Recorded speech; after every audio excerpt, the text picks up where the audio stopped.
Hey guys, here with Matt just after their week 3 2-0 victories up against Energy and just now against Tip.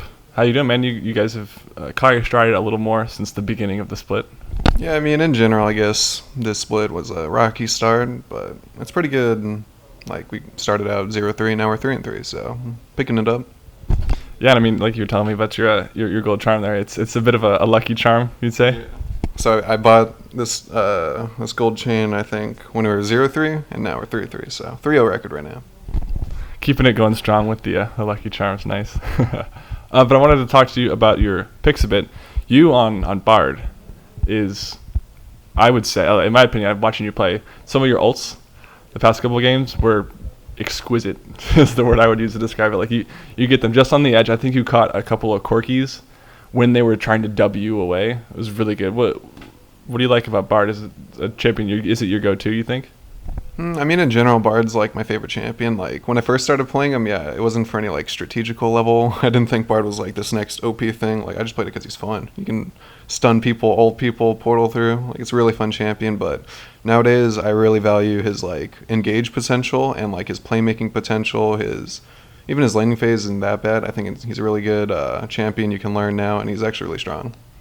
Would you say that some of you guys, your picks, at least maybe for you, that it's less about who's just pick like the top power picks and more just who you like to play? I mean, yeah, in general, like, obviously, like, everyone's going to have their opinions of top picks, but, like, yeah, I mean, my opinion would be Bard's, like, a very top-tier support right now.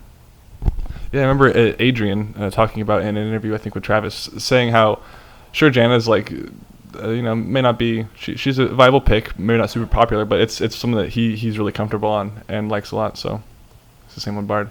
And then you just went Morgana, but actually I think on both Morgana and Bard you went Thunderlords.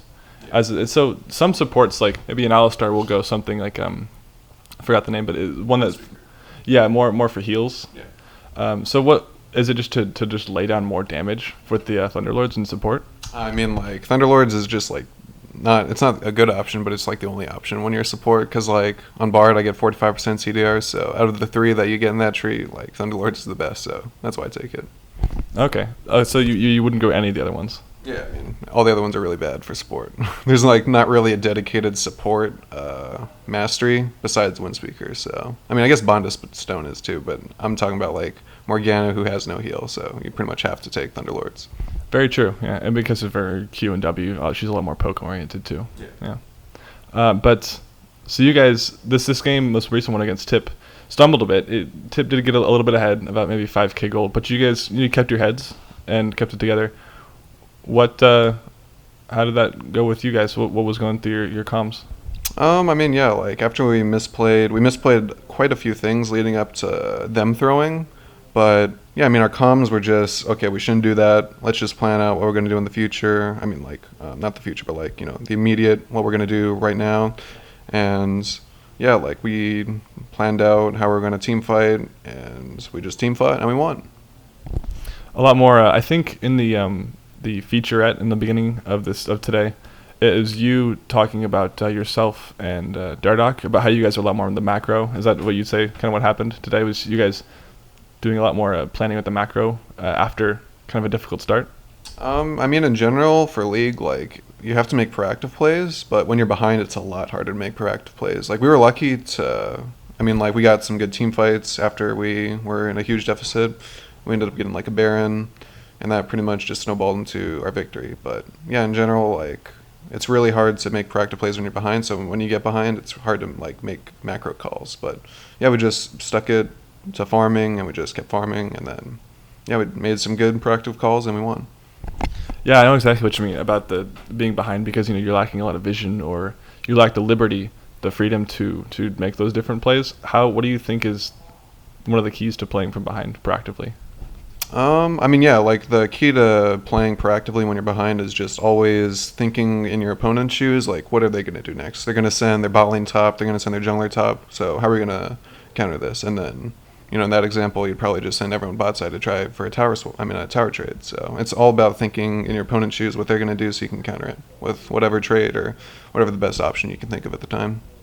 It's good to know my solo queue partners. Yeah, it's probably not that useful in solo queue, but yeah. No, but sometimes if you know the team needs a direction, that's all it needs. Half the time is just somebody to really direct I'd say it. it'd be really useful for like rank 5. So I mean, I guess it's dynamic queue now. So in your dynamic 5 queues, that's good. So next time you guys find yourself up against an LCS team in dynamic queue, just think about what Matt would do. But next week you guys have, though you found your stride now, next week you have Immortals and Dignitas actually. But how are you guys feeling about coming up against one of the strongest teams in NA with Immortals? Yeah, I'm very excited. For this whole season, I've been excited to play against Immortals because at the start of the season, and still now, I still think Immortals is the strongest team right now. So if I get to play them on stage and we play as if we played in scrims, we have a very good chance of winning. And winning against Immortals would definitely cement our team as being, like a top 2 team. Do you have any?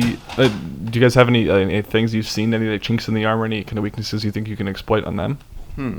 I mean, in general, like I think our strengths would be like laning phase. Our strengths would be, I mean, our macro game's getting a lot better, but Immortals' strengths are definitely their macro. So if we just play on their terms and we can stay on their level of macro, then yeah, we definitely can pull out a victory.